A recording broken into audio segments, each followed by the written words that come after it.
Okay, let's talk about stop motion software. So the main software that I would suggest is Dragonframe. That's what's used, that's the most professional, that's what's used in the industry, that's what was used to make all kinds of movies like Shaun the Sheep, Kubo and the Two Strings, all that kind of stuff. So we'll talk about Dragonframe. I will talk about it a lot because that's pretty much all that I've used.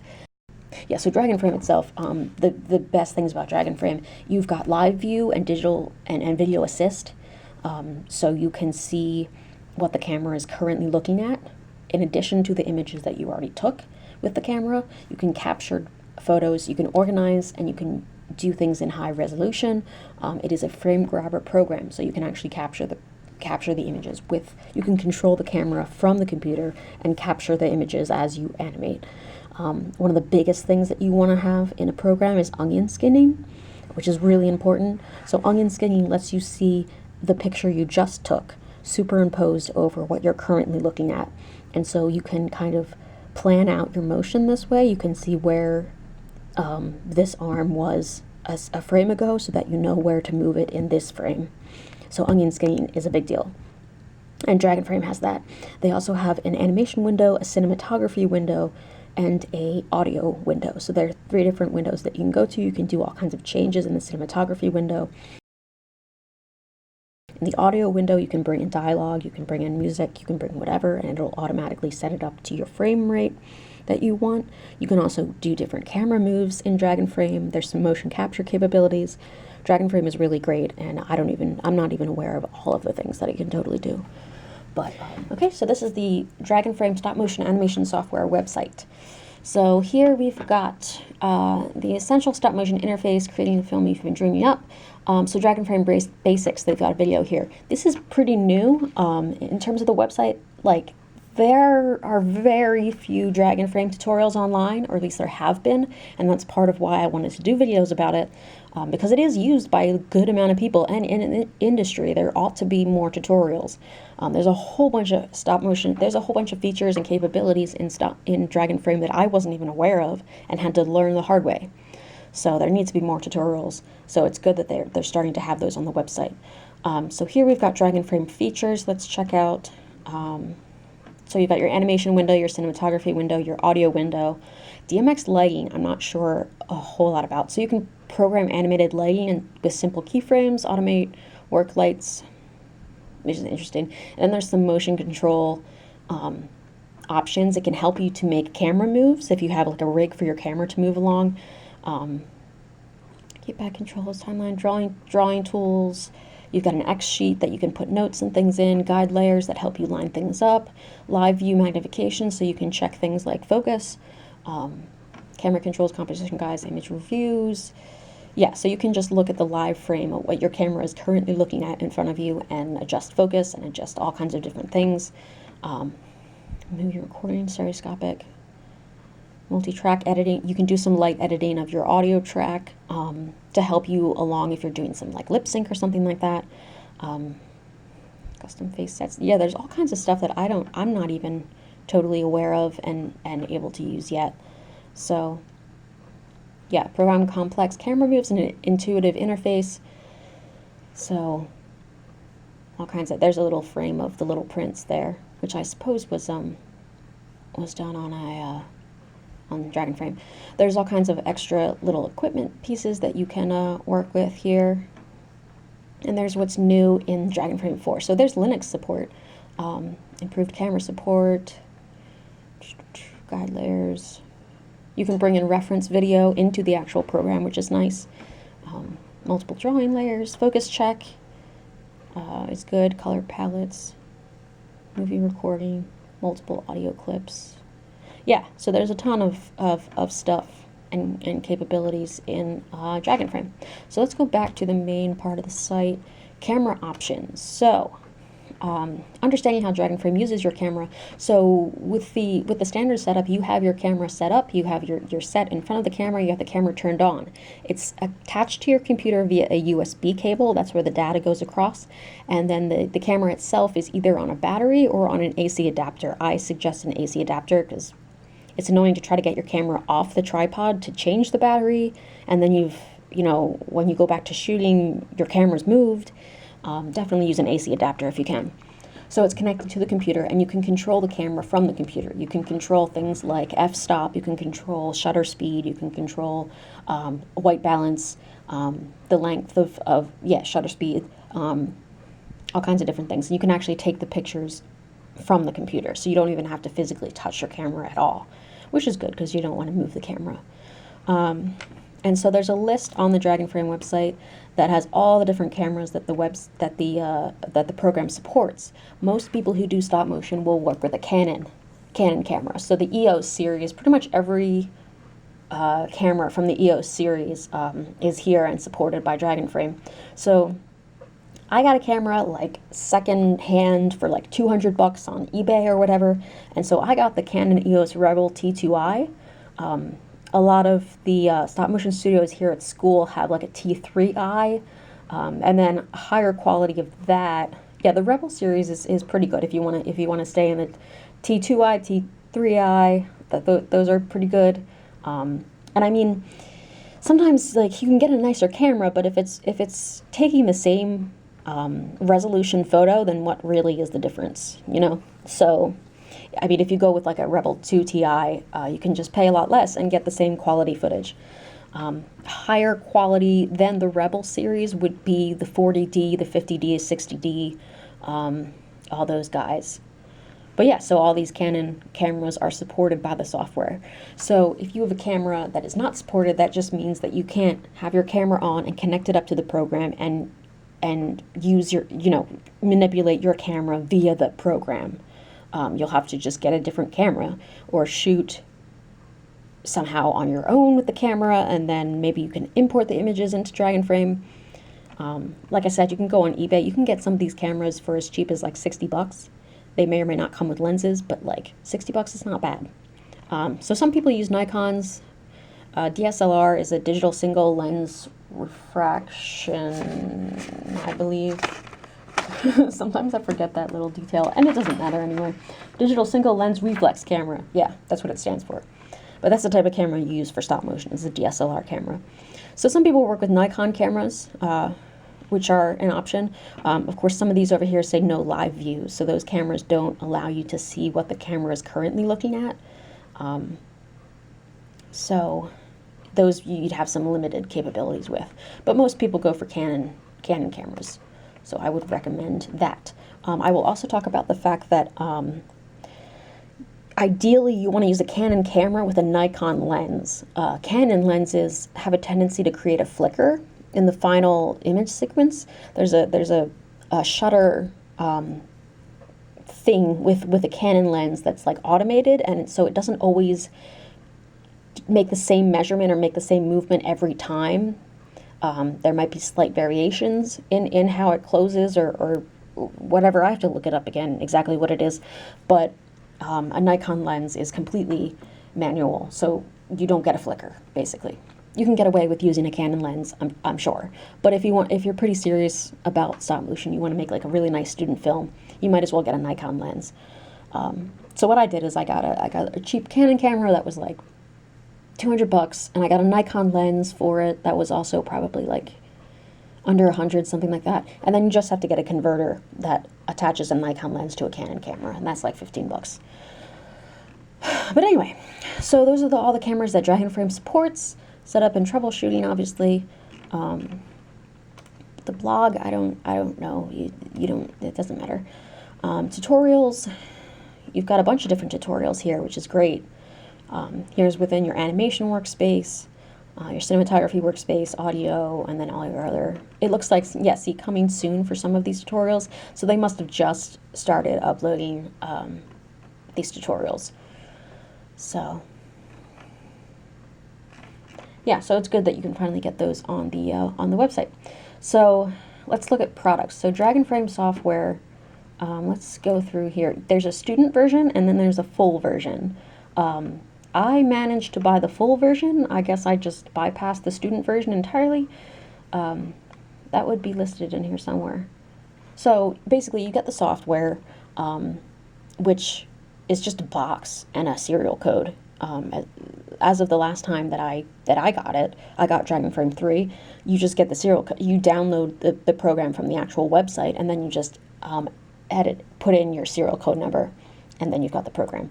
But it comes with a controller, which is how you control the camera.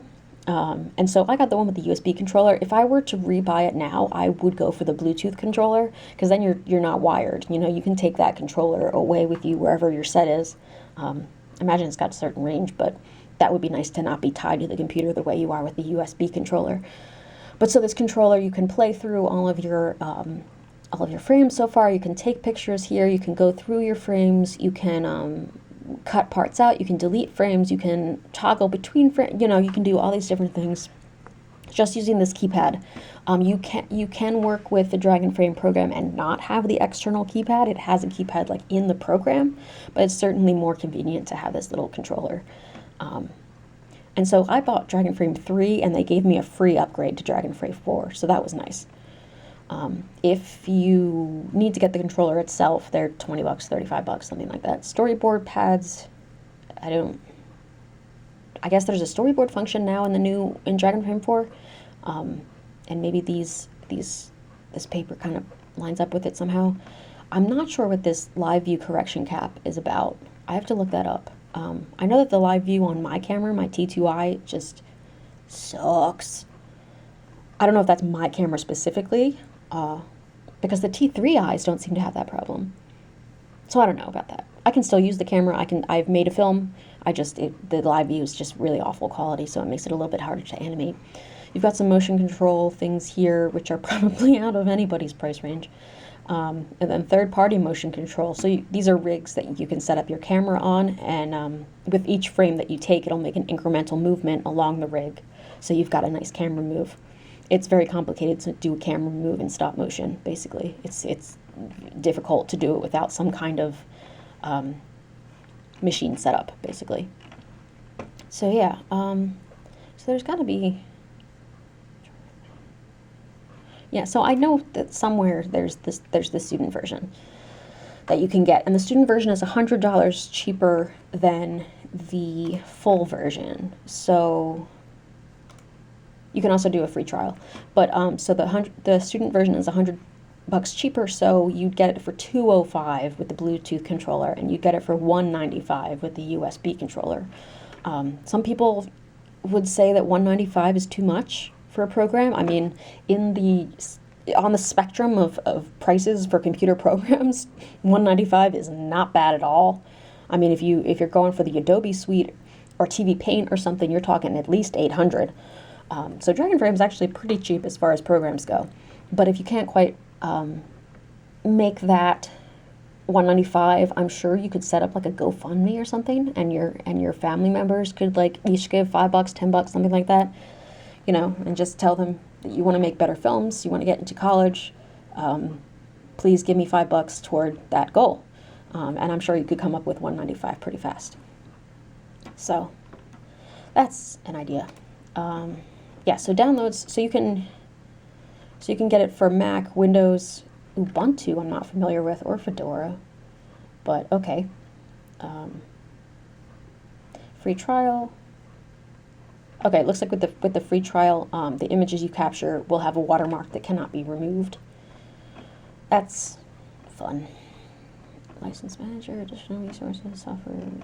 Yeah. Okay. Support. Oh, student store. Here we go. There it is. So yeah. So Dragonframe 4 and the Bluetooth controller student is $205. Dragonframe 4 USB controller is $195. So that's nice. I think I actually got mine on Amazon anyway. But yeah, so that's the Dragonframe website. So there's pretty much everything you need. So these are some of the feature films that have been shot with Dragonframe. So you've got Isle of Dogs by Wes Anderson, The Little Prince that I mentioned, the Leica films Kubo and Missing Link, and Early Man, which is Aardman. Storyboard pads is the new thing that they're talking about. But anyway, yeah, so that's the Dragonframe website. I will do a separate tutorial just talking about how to get set up with Dragonframe and how everything works with that. But But we'll talk about the other types of stop motion software. A lot of these are from the Make a Video Hub.com's best stop motion software from 2019. Monkey Jam they did not mention. Monkey Jam I've downloaded before, but I haven't actually worked with it. So I'll talk about that in a second. The first one they mentioned was Movavi Video Editor, which is free. But that's not actually a stop motion program. It's a video editing program that you can import images that you've already taken into the video editor and then set them, each image to last for a certain amount of time, and make an animation that way. You can add music, titles, and captions. And so you can kind of make an animation out of pictures you've already taken, but you can't actually capture the images themselves in that program. But it is free if that's the way that you want to do things.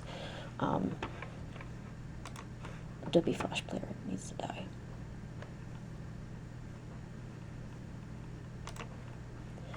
So Monkey Jam is free. Let me see my notes here.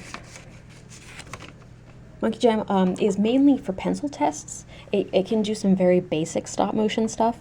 Again, you're going to be importing images and exporting them as a movie. So I don't believe you have the ability to capture the images actually in the program itself. Okay, so for Windows PC, we've got StopMotion Pro, which costs $185. At that point, you should really just buy Dragonframe. But StopMotion Pro, let me see, StopMotion Pro, you can work with high-res images. It's pretty easy to use. It can hook up to your webcam or a digital camera. You can actually take pics. You can take images in that program. So it has frame grabbing possibilities, which is what that's called, frame grabbing. You can work all the way up to 30 frames per second. You can record audio while the animation is playing back, and it also has lip sync support. So StopMotion Pro is a decent, it has some capabilities. That's specifically for Windows PC though, and it's $185, which at that point I would really buy Dragonframe, but maybe you would prefer this for some reason. qStopMotion is also for Windows PC. That is free, and this website that I'm referencing said that qStopMotion is the best free program you can use. Again, you're importing images from your computer or off of your camera and exporting them as an animation, and you can export as an AVI file or an MPEG file. But in general, its capabilities and the interface is just very basic, which is a good thing for some people who are just starting out. You might want, something real basic. If you're working with a Linux system, you can use the program Heron, which is free, which you can actually, it has an onion skin, and you can work in different frame per second. You can work at different frame rates. So when you're talking about an animation, or any film, really, it's just a sequence of images that are played at a certain rate, and then it appears to be moving, basically. That's not a great way to explain it, but most films are 24 frames per second or 30 frames per second, so that's 24 or 30 pictures per second that flash in front of your eyes. Some stop motion is 15 frames per second, and they're beginning to come out with movies now that are like 120 frames per second. My brain can't even handle what the heck that means. But yeah, so in this Heron program, you can work at different frame rates. You can shoot images and also export them as videos. So that's for Linux. Not many people work with Linux. For kids, for Windows PC, there's IKITMovie, which costs between $69 and $99. It's great for claymation. A lot of little kids like to work with Legos. Well, adults work with Legos too for stop motion. You can add in sound effects and music. They had some green screen capabilities, so that's fun, and it's very basic and very intuitive, I think, for kids. So that's a good option for kids.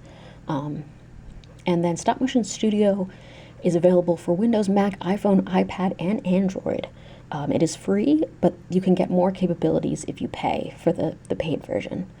And then finally on Mac, we have iStopMotion, which costs, I thought it was free, but it costs about $20. And then you've got onion skin in there, you've got auto toggle, so it can toggle between your last frame and your current view. It can work for an iPhone or a Mac. You can also do some changes in there to hue, saturation, and color balance of your images.